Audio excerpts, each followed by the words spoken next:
how did you find out about your father's death? Um, when we went to this hiding, it came news what the Poles would say, the soul, the wagons, what do you call it, the trains with people which went, and they would come to say that my brother jumped out of the train and he got killed. And my father, what you expect? He would disappear, run away someplace. See, it's no more tears, you know, I ruin my eyes. I can't put them in order anymore. It's no more tears to cry over those things. And if you want to survive, and the reason why, because I have two daughters, they still need me very badly. Sometimes I don't want them to live. And I have a question for myself, why me? Who am I? Was I just anything special, anybody special? From all my sisters and brothers, they were very respectable, beautiful people. I survived. And what I do with my life? What did I accomplish being here? You know, all these questions comes to me. And I have no answers. I do my best. I belong, I contribute, I take care of my kids to here. That's all. Bella, tell me the story of how you got married and you came here. How Okay. did that happen? Okay, now is it on the Yes, tape? of course. Okay. Uh, my husband was still in the army when he came to see me. And he would impress my sister very much, my brother-in-law, which he knew them from before the war was a holster. And they were very happy that I'm going to be marrying this man. In my own opinion, I wasn't that hot. I knew the sisters and the mother and the father and everything, but some time ago I dreamed about something else, very educated in Talmud. That's what I was looking for. I couldn't have a doctor or a lawyer, but education in Talmud, that's what I want. And looks like he didn't have that. He wasn't all out, but he wasn't that much in. So I really didn't say to him yes or no. We let that open for a long time. And he went back to the army, and he came back. He bought something like gold rings or something. I should sell it and make some money. I said I wouldn't touch that, and I didn't. I made my living, and I felt, if anything, I don't want to be obligated to this man. Okay. Well, there was okay. I tried to think of it, how this ever happened. Oh, he, as a soldier, he smuggled my sister and my brother-in-law and this child to Germany. I mean, in Tomashov, they made a factory of this printing, and this young fellow learned the profession, and he had a business and all. And then many stories went on around Poland, and he was afraid to be there, and they decided to leave him with the business, go to lodge, and from there, wherever possible, to go. And they decided to go to Germany. That's the only place was to go. And my husband, as then, not my husband yet, he took him there. You let them go and you stayed? No, he wasn't with me. He was still in the army, coming for vacation also. You stayed in Poland? Yes. Then I moved to Tomashov. Oh yeah, I forgot that story. When those guys said that somebody shoot from here, happened next morning, my boyfriend came, and he said, if you want to stay here, I wouldn't stay with you. You just have to pack and go, which I did. Because otherwise, if you want to be killed, it's another thing. So I did. I went to Tomaszów, and then my sister went from Tomaszów to Lodz, and so I did. And I think by that time, my husband was already free from the army, okay? And he took them to Berlin. And well, I mean, it wouldn't be enough time to tell you that story, what I have to tell you now.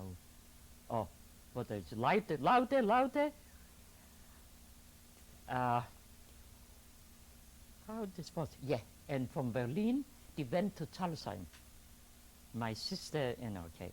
And there they met the leader from the UNRWA, from the Jewish, a Polish general, which lived in England, ran away in time for the war to England with the whole family. And now he is in Salzheim, the family is there, and how he could get him here. My husband was a very brave guy. He still was in his uniform wearing, and my sister was a very clever girl. She introduced him this proposition, and he brought them all up there to Salzheim. He risked his life, them's life, but he brought them all in one piece. That is a story from 1001 Night, just that story. Was it not allowed to travel between Poland and Germany? No, that was against the Russian.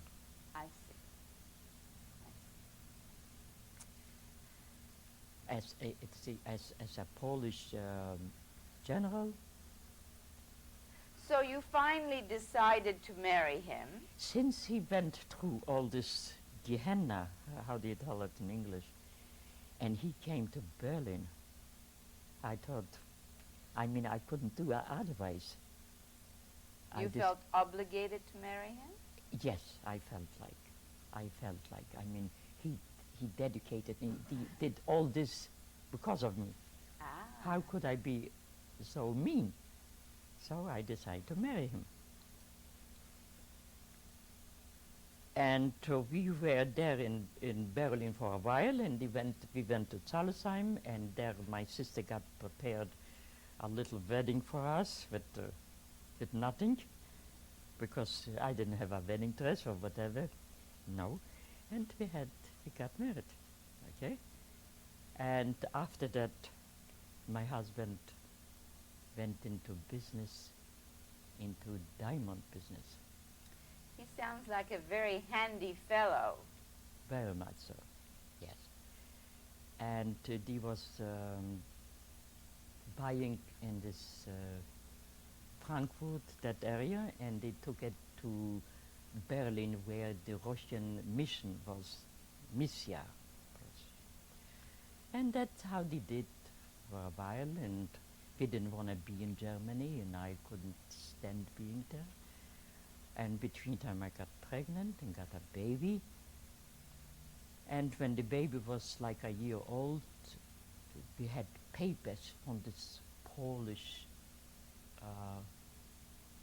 guy. He fought for us to get papers to America. We want to go to Israel with legal aliyah. But since we had a little baby, we couldn't do it. Because it was against, they didn't accept us.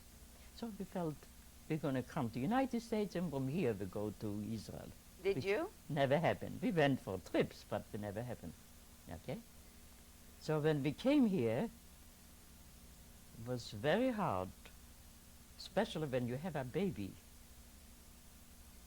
They didn't give you, you couldn't rent an apartment. Mm-hmm.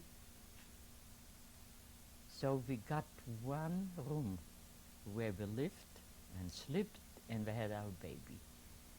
And my husband was working at Catalina bathing suits, and that was at the night time. And at daytime he had to sleep and to eat and be ready to go to the night. It was very hard. So at that time was a movement for the newcomers, they went on farms. Maybe you heard on chicken farms. You never heard of that? Yes, yes, yes. Yes. So he was one of them. He went and investigate, and even he bought a farm without me. And the next day he took me there to show what he bought.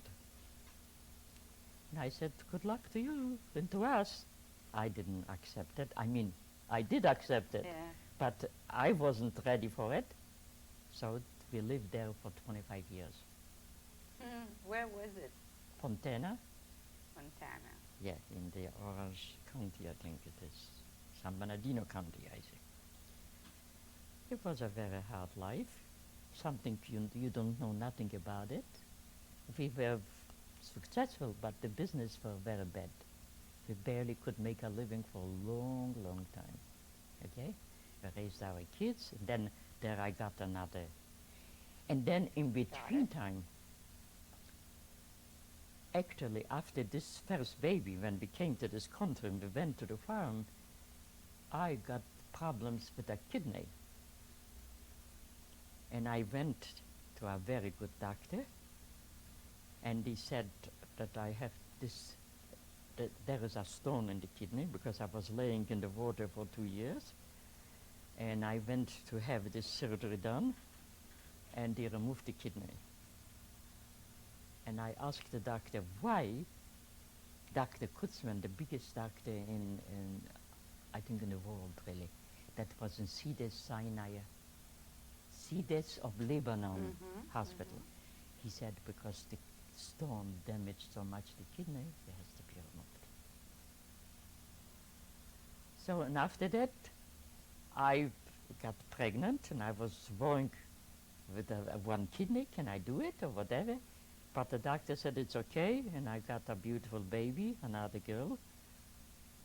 And well, it wasn't one farm, we went to 3 farms, smaller and the bigger, and we lived there, and there was our social life, there was our sisterhood, our temple. I was on the stage making, I have here pictures where I made a show with some girls. Well, okay. And we raised our kids, we sent them to college, we went to UCLA, we went to Berkeley, and that's how our life went. Very hard. When did your husband die? Now it's 7 years ago. Were you still in Fontana? No. By then you had sold your business. Yeah, we sold the business and we came to LA. I see. Yes. And what I can tell you, life is not a dream. What you dream is one thing, and what you experience in life is another thing. See, I never could dream of it, that I'm going to be on a farm. I married a husband that we go in the knitting business and we're going to be a big success, because I knew I can do something and I know he can do a lot. And things turned out to be different, you know what I mean? And we struggled, we really struggled. But our kids went to Hebrew school, they went to Sunday school, they took piano lessons, they had everything what you can give to the kids. And Did your sister come to America too, or did she go to Israel? who? Your sister and brother-in-law. They came to America. So but were you close together? They went to the printing business, and they were very successful from the first minute. I see. See? And when we were under the ground, when we were in Germany, when my husband did business, we were partners. My brother-in-law never traveled, do nothing. My husband did the business, came home and shared with him everything.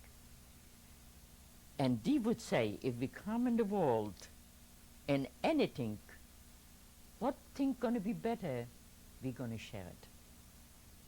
So we came to United States, and his business right away was blossoming.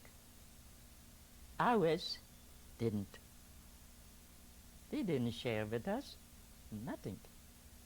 So for a long time, the relationship wasn't good, never was good. See, that's the way it is in life. How is it now?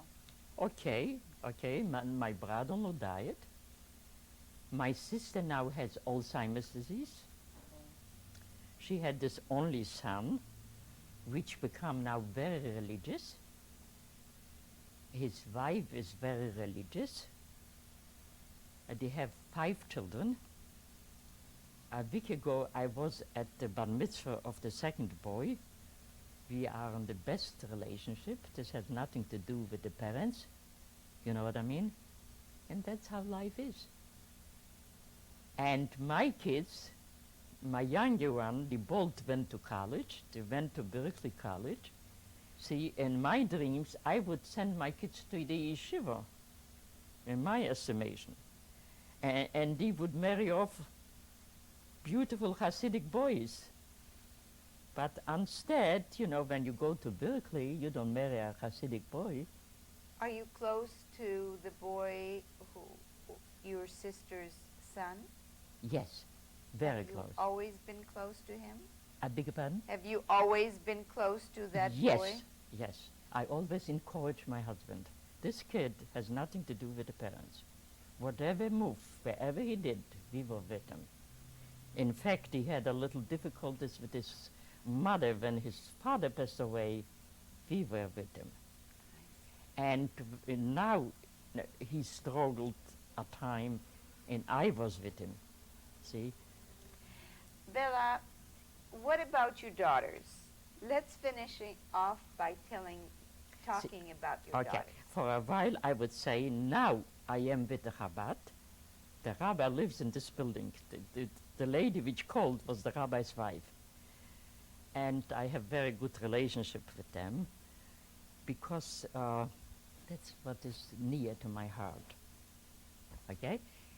And a week ago, the rabbi was here sitting and talking to me. I talked about my daughter, which my younger daughter got married, and she's very happy. My older daughter met a guy there in Berkeley, in San Francisco, which was going for doctor. And the parents were refugees, and we were farmers at that time. And they felt that my daughter's not good enough for them, a farmer's daughter, you know, at home a farmer's daughter. And they said, if you're going to go with this girl, we're not going to provide for you for school. And this boy broke up with this girl. And he married later, he became a doctor, and he married a nurse. And my daughter didn't pick up anybody like that. That's the story. She's a very intelligent girl. She's a good girl. She's a bright girl. I love her very much, not because she's a mensch, you know what I mean? And she has a hard time finding somebody. She came here when my husband was sick. She had a condo in Berkeley. How is your relationship with the girls? Very good.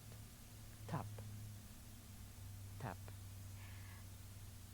I would like to show the photographs that you have now, and I'd like to hear the stories you have about the photographs. What kind of photograph?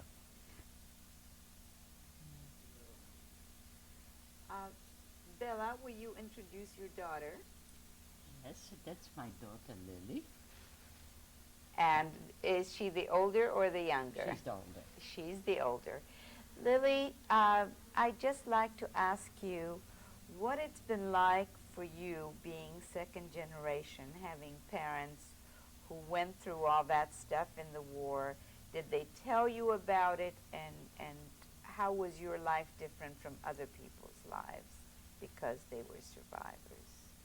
Yes, it affected my entire life, and it permeated my entire consciousness, and it made it impossible to feel normal because it was such an abnormal event, and the experiences of the children after the war, having parents who survived this, um, just completely transformed everything because you could never really feel normal or have a normal childhood.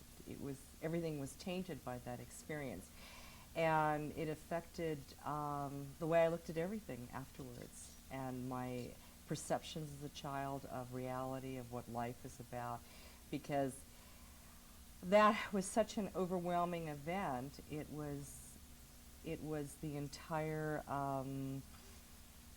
how can I put it? It's sort of like nothing could be the same after coming through an event like that. And in a way, I'm grateful that I was a child of a Holocaust survivor because it made me more sensitive, I think more intelligent, more attuned to many, many issues that affected my life and made me feel that it was more important in your life to be something more than a self-contained narcissistic individual, that you must be part of a bigger world event and that you are responsible for things that go on around you and what your own impact is in shaping the world events that are around you, because what happened in Europe during that time came out of a lack of people who were willing to defend other people's rights. But talk about your own feelings. Did you hear a lot of the stories, or were they big secrets? No, we heard everything, and it was on a continual basis. It was almost like a dialogue that never ended. It went on from parties to social events everywhere. It was the entire world. It was as if nothing else really existed among my parents and their friends because it was so pervasive. And I was aware of other events outside of it, but that was the major landscape that my life developed against. Yeah.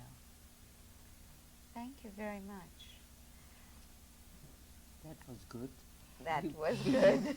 We catched up on everything. That's right. Go. Uh, my name is Bella Rosenberg Gancarski. The place is the third line of the second. Where was this?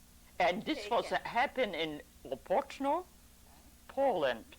And the date was in 1926. Pardon me, 28. Okay. 28. Yeah. Good. That is my sister, Sala Frenkel. The place is Opočno, and the date is 1930.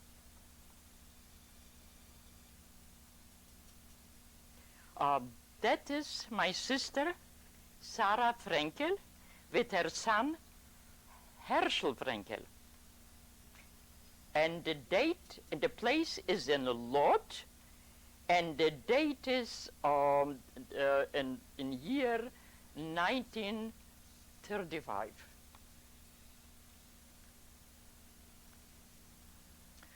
That is Leon Gancarski and Bella Gancarski.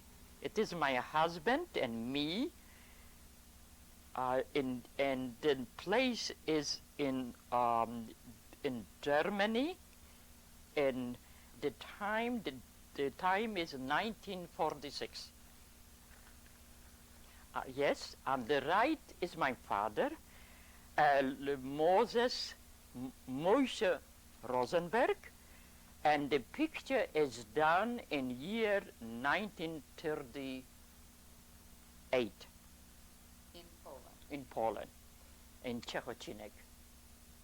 Okay. And the next? The next, to the right, is the picture of my oldest sister with her 4 children.